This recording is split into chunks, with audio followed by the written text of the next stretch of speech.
నుంచి అంటే ఏమో చూద్దాం.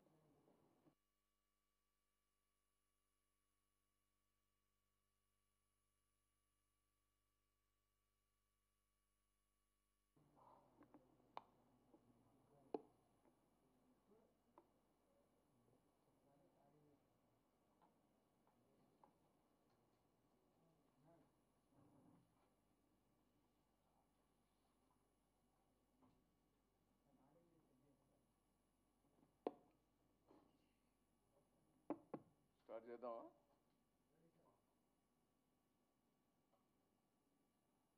ప్రెస్ మిత్రులకు, మీడియా మిత్రులకు, ఫోటోగ్రాఫర్స్ అందరికి కూడా నమస్కారాలు.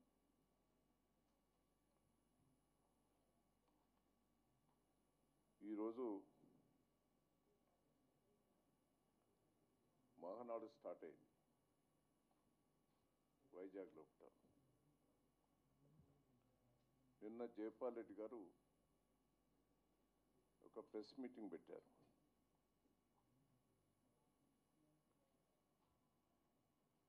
పెట్టి రాబోయే రోజుల్లో మాకు టీడీపీ తోటి అలయన్స్ ఉంటుంది అని సంకేతం ఇవ్వటం వల్ల టీడీపీ ఏ పరిస్థితికి వచ్చిందనేది మేము తెలుగుదేశం పార్టీలో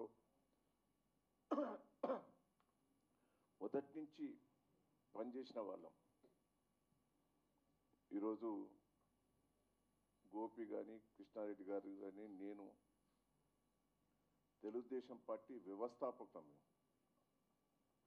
ఎన్టీ రామారావు తోటి పార్టీ స్థాపించినప్పుడు 82 లోపట మేము ఉన్నవాళ్ళం.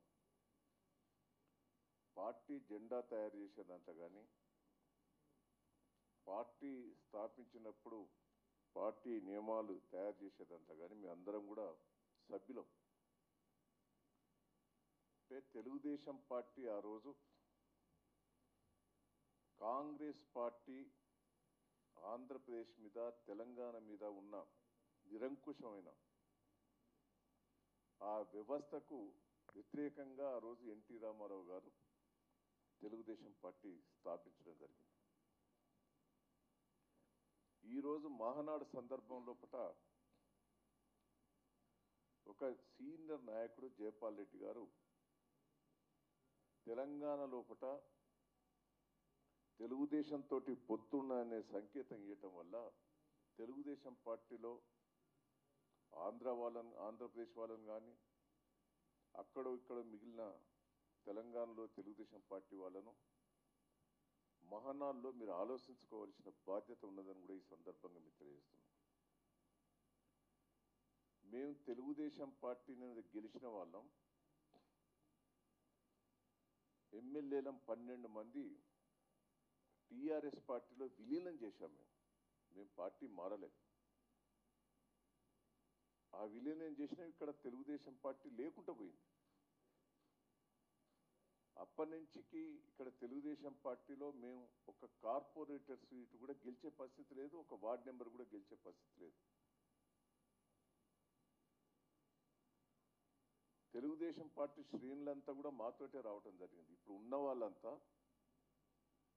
ఈ పార్టీ నుంచి ఆ పార్టీ నుంచి ఎల్లగొట్టిన వాళ్ళే తెలుగుదేశం పార్టీ ఏదో కమ్యూనిస్ట్ పార్టీలు ఉన్నట్టు దాంట్లో ఆ పార్టీ నుంచి వెళ్ళొచ్చిన వాళ్ళు, ఈ పార్టీ నుంచి వెళ్ళొచ్చిన వాళ్ళే తెలుగుదేశం పార్టీ ఉన్నగా. తెలుగుదేశం పార్టీ స్థాపించినప్పుడు తెలుగుదేశం పార్టీ విధానాలు నచ్చి పనిచేసే వాళ్ళు ప్రభులు తెలుగుదేశం పార్టీలో తెలంగాణలో లేరు, ఆంధ్రప్రదేశ్లో కూడా లేరు.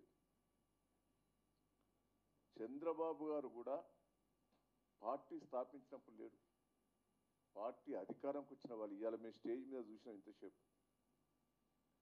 తెలుగుదేశం పార్టీలో ఉన్న స్టేజ్ మీద ఉన్న వాళ్ళు ఒకరిద్దరు తప్ప 90% తెలుగుదేశం పార్టీకి వ్యతిరేకంగా పనిచేసిన వాళ్ళు ఈ పార్టీ నుంచి ఆ పార్టీ నుంచి ఎల్లొచ్చిన వాళ్ళే ఇవాళ స్టేజ్ మీద ఉన్నారు.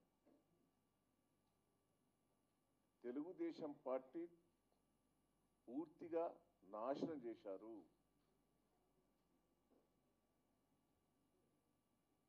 అందుకే ఈరోజు మేము అందరం కూడా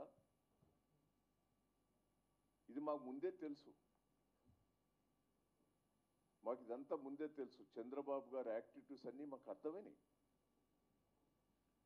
ఒక పక్క తెలంగాణకు లెటర్ ఇస్తూనే తెలంగాణకు వ్యతిరేకంగా బయటి రాష్ట్రాలు జాతీయ నాయకులతో తిరిగిన సంగతి కూడా ప్రెస్ మీడియా వాళ్ళకు కూడా తెలుసు.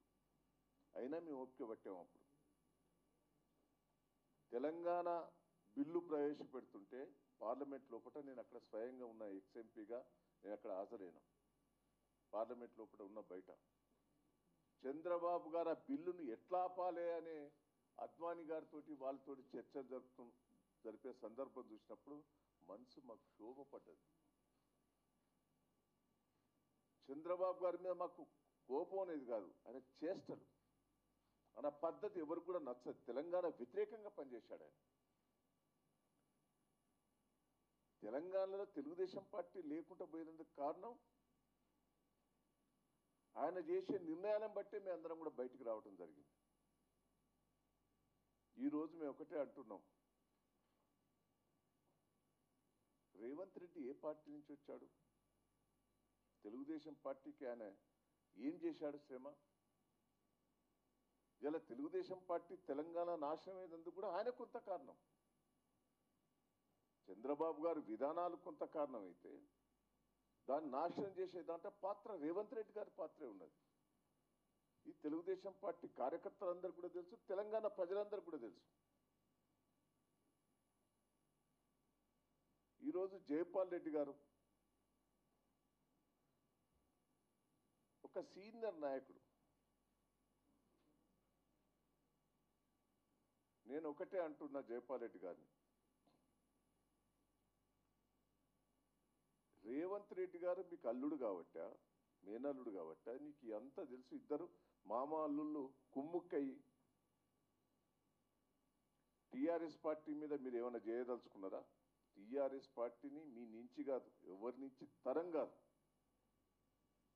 ఇలా టీఆర్ఎస్ పార్టీ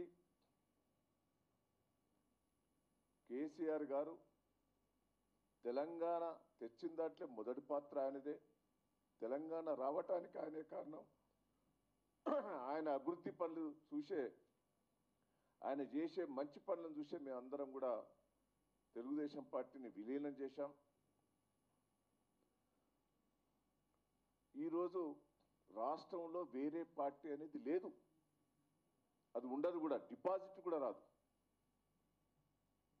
ఆయన నిర్ణయాలు అట్లున్నాయి. ఎన్ని ఆటంకాలు చేసినా చంద్రబాబు గారు ఎన్ని ఆటంకాలు చేశారు. హైకోర్టు అమరావతిలో కట్టుకుంటే ఎవడు వద్దన్నాడా అండి? ఇప్పటి వరకు హైకోర్టు తేల్చరు. మహబూబ్ నగర్లో అది కరువు ప్రాంతం, పాలమూరు జిల్లాను ఎన్ని ప్రాజెక్టులు అడ్డుపడుతున్నారు. మేము క్లియర్గా చంద్రబాబు గారిని క్లియర్గా కేసీఆర్ గారు చెప్పారు, మీ పోలవరం కట్టుకొని ఆంధ్రప్రదేశ్ బాగుపడవని మంచి సూచన చెప్పారు. అయినా మా ప్రాజెక్టుల మీద అడ్డుపడుడే, ప్రతి దాంట్లో అడ్డుపడుడే. ఇంకా చంద్రబాబు గారి బుద్ధి మారతలేదు. అదే బాధకరమైన విషయం ఈ సందర్భంగా తెలియజేస్తున్నాం. ఎన్టీఆర్ గారు ఏ ఉద్దేశంతో ఈ పార్టీ వ్యవస్థాపన నడిపించిండ్రో దాన్ని చంద్రబాబు గారు దాన్ని కుప్ప చేస్తాడనే బాధ ఉన్నది మాకు. 35 ఏళ్ళు తెలుగుదేశం పార్టీలో ఒక కార్యకర్తగా పనిచేశాం, మేము నాయకులు పనిచేశాం. ఇక్కడ ఉన్న వాళ్ళందరం కూడా తెలుగుదేశం పార్టీ ఆ రోజు ఎన్టీ రామారావు గారు హయాం లోపల పనిచేసిన వాళ్ళందరం మా బ్లడ్ అంతా తెలుగుదేశం పార్టీ. ఈరోజు తెలుగుదేశం పార్టీ తెలంగాణ బాగు కోసం మేము కేసీఆర్ చేసే విధానాలను బట్టి తెలంగాణలో చేసే డెవలప్మెంట్ చూసి మేము టీఆర్ఎస్ పార్టీలో చేరాం. తెలుగుదేశం మీద ఎన్టీ రామారావు మీద అభిమానం లేక కాదు, అది విలీనం చేశాం. ఇక్కడ తెలుగుదేశం పార్టీ లేదు. కానీ వాళ్ళు చేసే మాటలు ఆ మధ్యలో వచ్చిన తెలుగుదేశం పార్టీలో వచ్చిన మధ్యలో వచ్చి తెలుగుదేశం పార్టీ విధానాల మీద చెప్పుతా అంటే మాకు నవ్వొస్తుంది. ఒక పక్క ఈడ తెలంగాణలో రేవంత్ రెడ్డి వ్యవహారం కానీ, ఆడ చంద్రబాబు గారి వ్యవహారం కానీ, అందులో నుంచి వైఎస్ఆర్ పార్టీ నుంచి వచ్చిన నాయకుల వ్యవహారాలు కానీ, కాంగ్రెస్ పార్టీ నుంచి వచ్చిన వ్యవహారాల నాయకులు ఆయన పక్కెంబడి కూర్చోబెట్టుకొని ఎన్టీ రామారావును తిట్టినోళ్ళు, ఎన్టీ రామారావును రాళ్ళేసిన వాళ్ళను ఆయన పక్కకు పెట్టుకొని స్పీచెస్ ఇస్తుంటే బాధతోటి మేము చెప్పడం జరుగుతున్నది. ఇంకా మార్పు రావాలి చంద్రబాబు గారి దగ్గర అని కోరుకుంటున్నాం. ఇక మార్పు నీకు రాదు. తెలంగాణ రాకుండా కుట్రలు చేశావు, తెలంగాణ అభివృద్ధిని కుంటుపడే ప్రయత్నం చేశావు, అన్ని తీర్లా అడ్డుపడ్డావు. ఆఖరికి ఎమ్మెల్సీ ఎన్నికలలో కూడా మెజార్టీ లేకున్నా ఎమ్మెల్యేలను కొని ఓట్లేసేందుకు నువ్వు ఒక ఏజెంట్ని పెట్టుకొని, రేవంత్ రెడ్డిని ఒక బ్రోకర్ని పెట్టుకొని రాజకీయం చేసింది. తెలంగాణ ప్రజలు ఇన్సల్ట్ చేశారు. నీ కార్పొరేషన్ ఎలక్షన్లో బుద్ధి చెప్పారు, నువ్వు తిరగొద్దని చెప్పారు. వరంగల్ కార్పొరేషన్ ఎలక్షన్లు చెప్పారు, ఖమ్మం కార్పొరేషన్ ఎలక్షన్ చెప్పారు. అన్ని ఎలక్షన్లలో ఘోరమైన ఇన్సల్ట్ చేసినాక కూడా మీ దగ్గర మార్పు రాకపోతే ఎవడు బాగు చేస్తారు? ఇంకా సిగ్గు లేకుండా కాంగ్రెస్ తోటి కుమ్ముక్కైతానంటారు.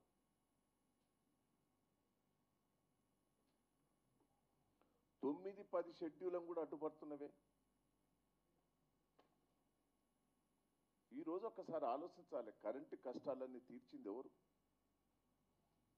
గత ఏళ్ల తరబడి కరెంటు కష్టాలు ఘోరమైన పరిస్థితి ఉండే. ఇలా ఆంధ్రప్రదేశ్లో కరెంటు కష్టాలు వచ్చినాయి. ఎవరైనా ఊహించుకున్నారా? 9 గంటల కట్టలు 24 గంటలు కరెంట్ ఇచ్చి అతి కష్టంగా రైతులను బయట నుంచి కొనుక్కొచ్చి ఇక్కడ పెంచి రైతులను కాపాడే ఘనత ఇలా కేసీఆర్ గారికే దక్కింది.